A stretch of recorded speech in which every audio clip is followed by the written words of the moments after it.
Hi everyone, welcome to my channel. ఈ వీడియోలో నేను మీ దగ్గర ఉన్న పాత మట్టి గాజులను కూడా అందంగా ఎలా తయారు చేసుకోవాలో చూపిస్తాను. నేను ఇక్కడ మట్టి గాజులను మరియు ప్లాస్టిక్ గాజులను కూడా యూస్ చేస్తున్నాను. రెండింటి డిఫరెన్స్ ఎలా ఉంటుందో కూడా చూపిస్తాను. నేను ఇక్కడ ఈ బ్యాంగిల్స్ను వ్రాప్ చేయడానికి సిల్క్ థ్రెడ్ని యూస్ చేస్తున్నాను. నేను ఇక్కడ 15 స్ట్రాండ్స్ సిల్క్ థ్రెడ్ను తీసుకున్నాను. ఇప్పుడు ఆ మట్టి గాజుకు ఫ్యాబ్రిక్ గ్లూను అప్లై చేసి మనం తీసుకున్న సిల్క్ థ్రెడ్ను అటాచ్ చేయండి.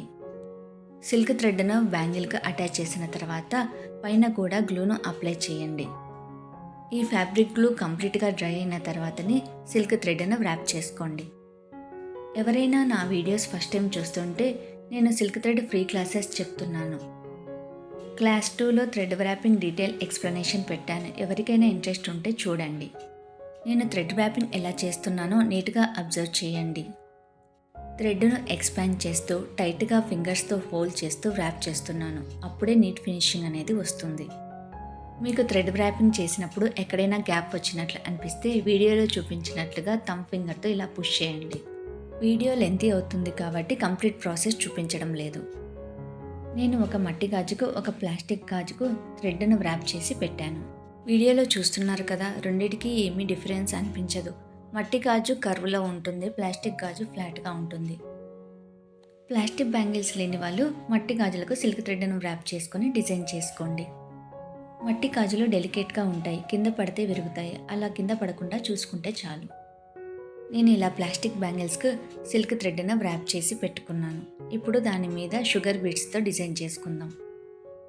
ఇప్పుడు ఒక స్మాల్ నీడిల్ని తీసుకొని మనము బ్యాంగిల్కి ఏ కలర్ సిల్క్ థ్రెడ్ని యూస్ చేసామో అదే కలర్ 2 స్ట్రాండ్స్ తీసుకోండి.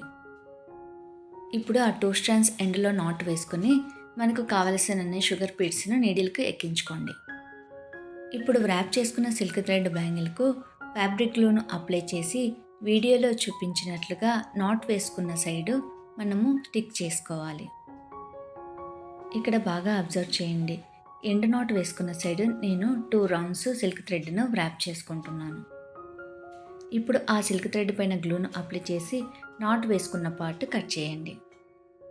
ఫ్యాబ్రిక్ గ్లూ కంప్లీట్గా డ్రై అయిన తర్వాతనే ఈ బీడ్స్ను వ్రాప్ చేసుకోవాలి. ఇప్పుడు వీడియోలో చూపించినట్లుగా థ్రెడ్ను టైట్గా హోల్డ్ చేస్తూ బీడ్స్ను వ్రాప్ చేసుకోవాలి. బీడ్స్ను వ్రాప్ చేసేటప్పుడు మనము బీడును హోల్డ్ చేసి వ్రాప్ చేసుకోవాలి. మార్కెట్లో ఆల్రెడీ బీడ్స్ ఉన్న మెటల్ బ్యాంగిల్స్ కూడా అవైలబుల్గా ఉంటాయి, కానీ కొంచెం కాస్ట్ పడతాయి. ఇలా మనము ఇంట్లోనే మట్టి గాజులకు ప్రిపేర్ చేసుకుంటే తక్కువ కాస్ట్లో ప్రిపేర్ చేసుకోవచ్చు. కొత్తగా చేసేవాళ్ళు ఈ షుగర్ బీడ్స్ను హ్యాండిల్ చేయడం కష్టంగా అనిపిస్తే ఇలా బీడును వ్రాప్ చేసేటప్పుడు మనం ఎక్కడైతే బీడును వ్రాప్ చేయాలనుకుంటున్నామో ఆ ప్లేస్లో కొంచెం గ్లూను అప్లై చేసి బీడును వ్రాప్ చేసుకోవచ్చు. వీడియో ఎక్కడా మిస్ కాకుండా చూడండి, అప్పుడే నేను ఇచ్చే టిప్స్ మీకు కంప్లీట్గా అర్థమవుతాయి. అందరి ఇళ్లలో మనము యూస్ చేయని ప్లెయిన్ బ్యాంగిల్స్ చాలానే ఉంటాయి. ఈ షుగర్ బీడ్స్ 20 రూపీస్ ప్యాకెట్ తీసుకున్నామంటే చాలా వందల బ్యాంగిల్స్కు యూస్ అవుతాయి. థ్రెడ్ కూడా ఒక 20 రూపీస్ పడుతుంది. ఇలా తక్కువ ఖర్చుతో చాలా బ్యాంగిల్స్ను మనం డిజైన్ చేసుకోవచ్చు.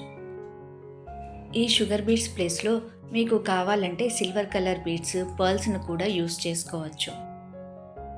బీడ్స్ వ్రాప్ చేసిన తర్వాత స్టార్టింగ్లో ఎలా అయితే 2 రౌండ్స్ చేసుకున్నామో అలాగే థ్రెడ్ను 2 రౌండ్స్ వ్రాప్ చేసుకొని గ్లూను అప్లై చేసి కట్ చేసుకోండి. ఇలా చేయడం వల్ల బీడ్స్ అనేటివి ఊడిపోకుండా ఉంటాయి. ఇలా అన్ని బ్యాంగిల్స్కు షుగర్ బీడ్స్ని వ్రాప్ చేసుకున్న తర్వాత అవుట్పుట్ అనేది ఇలా ఉంటుంది. 2 సైడ్ బ్యాంగిల్స్ యాడ్ చేసి వేసుకుంటే చాలా బాగుంటుంది. ఇప్పుడు ఇంకొక ప్యాటర్న్ చూపిస్తాను. ఆల్రెడీ వ్రాప్ చేసుకున్న సిల్క్ థ్రెడ్కు ఇలా బ్యాంగిల్ లెంత్ను మెజర్ చేసుకొని స్టోన్ చైన్ను కట్ చేసుకోండి. ఇప్పుడు ఆ ప్లెయిన్ సిల్క్ థ్రెడ్ బ్యాంగిల్కు గ్లూను అప్లై చేయండి. వీడియోలో చూపించినట్లుగా 3 ఫింగర్స్తో బ్యాంగిల్ను హోల్డ్ చేస్తూ గ్లూను అప్లై చేయండి. ఇప్పుడు స్టోన్ చైన్ అటాచ్ చేసేటప్పుడు స్టార్టింగ్లో స్టోన్ చైన్ హోల్డ్ చేసి వ్రాప్ చేసుకోండి. ఇలా చేయడం వల్ల స్టోన్ చైన్ అనేది పర్ఫెక్ట్ పొజిషన్లో స్టిక్ అవుతుంది. ఈ 3 ఫింగర్స్ యూస్ చేసి బ్యాంగిల్ను హోల్డ్ చేస్తూ చేయడం వల్ల నీట్ ఫినిషింగ్ వస్తుంది. బ్యాంగిల్కి కొంచెం గ్లూను ఎక్కువగా అప్లై చేసి ఇలా స్టోన్ చైన్ వ్రాప్ చేసుకోండి. అప్పుడే స్టోన్ చైన్ అనేది ఊడిపోకుండా ఉంటుంది. కంప్లీట్గా డ్రై అయిన తర్వాత ఈ ఫ్యాబ్రిక్ గ్లూ అనేది అస్సలు కనపడదు. మీరే చూడండి, ఇక్కడ ఆల్రెడీ డ్రై అయిన బ్యాంగిల్ని చూపిస్తున్నాను. ఫ్యాబ్రిక్ గ్లూ ఏమైనా కనపడుతుందా? మనము బ్యాంగిల్ని ప్రిపేర్ చేసినాక కంప్లీట్గా డ్రై అయిన తర్వాతనే యూస్ చేసుకోవాలి. నేను ఇలా సింపుల్గా ఈ బ్యాంగిల్స్ను డిజైన్ చేసుకున్నాను. ఇప్పుడు ఇంకొక సింపుల్ డిజైన్, ఇలా వ్రాప్ చేసుకున్న సిల్క్ థ్రెడ్ బ్యాంగిల్కు నేను ఇక్కడ స్టోన్ లేస్ను యూస్ చేస్తున్నాను. ఈ స్టోన్ లేస్ను కూడా బ్యాంగిల్ లెంత్ మెజర్ చేసుకొని కట్ చేసుకుంటున్నాను. నేను ఇక్కడ సిల్వర్ కలర్ థ్రెడ్ వ్రాప్ చేసిన బ్యాంగిల్ను యూస్ చేస్తున్నాను. అందుకే దానికి మ్యాచ్ అయ్యేలాగా సిల్వర్ కలర్ స్టోన్స్ ఉన్న స్టోన్ లేస్ను యూస్ చేస్తున్నాను. ముందు మనము ఏ విధంగా స్టోన్ చైన్ను అటాచ్ చేసుకున్నామో అదే విధంగా బ్యాంగిల్కి గ్లూను అప్లై చేసి ఈ స్టోన్ లేస్ను కూడా అటాచ్ చేసుకోవాలి. ఇలా స్టోన్ లేస్ను బ్యాంగిల్కు అటాచ్ చేసేటప్పుడు లేస్ను కొంచెం ప్రెస్ చేస్తూ అటాచ్ చేసుకోండి. అప్పుడే బాగా స్టిక్ అవుతుంది. నేను ఇక్కడ సిల్వర్ కలర్ స్టోన్ లేస్ను యూస్ చేశాను కదా, అదేవిధంగా గోల్డ్ కలర్ సిల్క్ థ్రెడ్కు గోల్డ్ కలర్ స్టోన్ లేస్ను యాడ్ చేసి 10 ఇయర్స్ బ్యాకే ఈ డిజైన్ను ప్రిపేర్ చేసుకున్నాను.